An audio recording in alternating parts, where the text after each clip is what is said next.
పార్టీలు ముఖ్య కుటుంబ సభ్యుల వ్యవహరించి 24 ఎలక్షన్లో స్థానిక ఎమ్మెల్యే అభ్యర్థులు నాటుగా మేము అడుగులేసి ఒకటికి ఆల్రెడీ ముందేస్తున్నాం.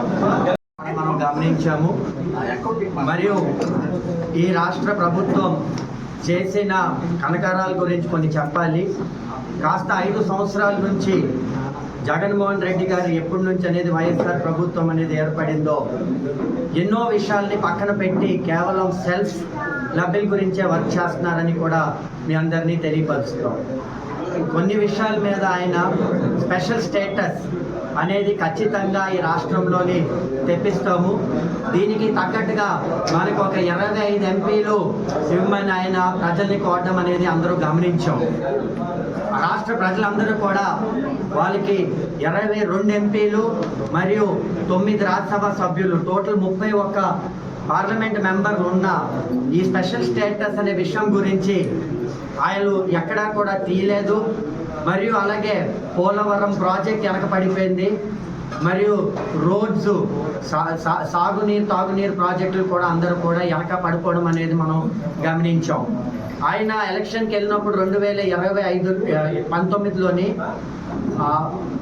లిక్కర్ అనేది ఒక అంశం, మద్యం నిషేధం అనేది ఒక పాయింట్ పట్టుకొని ఆయన ప్రజల దగ్గరికి 2019లో వెళ్ళారు. మరియు ఈ 4.5 సంవత్సరాల్లోని లిక్కర్ అనేది ఆపడం కాకుండా మరియు దాని ఒక ఆధారం పెట్టుకొని కూడా ఈ రాష్ట్రం వ్యాప్తంగా అప్పు తేడం పరిస్థితి కూడా మనం అందరూ ఈ 4.5 సంవత్సరాల్లో గమనించాం. కాబట్టి ఇప్పుడు ప్రజెంట్లీ మనం చూడాల్సింది గమనించాల్సింది ఏంటంటే లిక్కర్. ఇంకొక రెండో ఇంపార్టెంట్ ఇష్యూ కూడా శాండ్ మాఫియా. ఈ రాష్ట్రంలోని ఎంతో తక్కువ ధరకి 2019కి ముందు మనకి ధరలు ఇసుక అనేది అమ్మకం ఉండేది. ఇప్పుడు ర్యాంపులు చేసేసి ఉదాహరణగా మన కొమరాడ మండలంలోని మన కురుపం నియోజకవర్గంలో ర్యాంపు ద్వారా ఇసుక మాఫియా అనేది ఒక పెద్ద నెక్సెస్ కింద ఈ రాష్ట్రంలో తయారైంది. దీనికి దృష్టిలో పెట్టి మా కొమరాడ మండల అధ్యక్షుడు కూడా కొమరాడ మండల లీడర్లు అందరూ కూడా దీనికి ఎన్నోసార్లు తెర మీద పట్టుకొద్దామన్నా దానివల్ల గవర్నమెంట్కి మనం చెప్పడం తప్పించి కానీ గవర్నమెంట్ ఈ ప్రొసీజర్ని ఆపడం ఎక్కడా కూడా జరగలేదు. వెల్ఫేర్, ఈయన ప్రతి దగ్గర కూడా వెల్ఫేర్ అనే స్కీమ్స్ చెప్తూ ఉంటారు. 9 నవరత్నాలు. ఆ 9 నవరత్నాల్లో ఆయన ఒకటి కూడా ప్రజలకు అమలు చేయలేదని కూడా మీ ద్వారా తెలియపరుస్తున్నాను. తెలుగుదేశం గవర్నమెంట్ ఉన్నప్పుడు 19% రాష్ట్ర నిధులు వెల్ఫేర్ మీద ఖర్చు పెట్టేవారు. ఈయన మాత్రం 15% ఇవాళ ఈయన ఖర్చు పెడుతున్నారని కూడా మీ అందరికీ నేను తెలియజేసుకుంటున్నాను.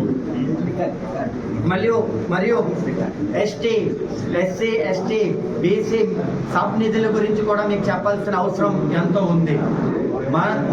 మా ప్రభుత్వం ఉన్నప్పుడు చంద్రబాబు నాయుడు గారు ఎస్టీ, ఎస్సీ, బీసీ మైనారిటీలకి ఇవాళ బీజేపీ, తెలుగుదేశం, జనసేన పార్టీ ఒక తెర మీదకి వచ్చి రేపటి రోజు 2024 ఎలక్షన్లోని అందరూ కూడా కలుపుకట్టుగా ఒక తెర మీదకి వచ్చి ఒక ఉమ్మడి మేనిఫెస్టోతోని వచ్చే ఎన్నికల్లోకి వెళ్తున్నాము.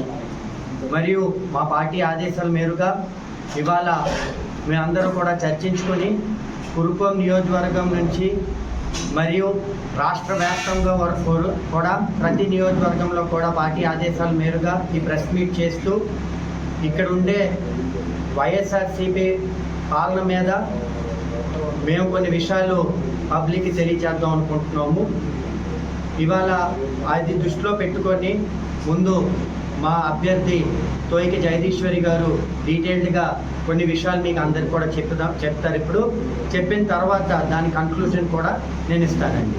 ఇప్పుడు తోయిక జగదీశ్వరి గారు మా క్యాండిడేట్ అన్ని కూడా విషయాలు వివరంగా మీ అందరికి కూడా తెలియపరుస్తారు.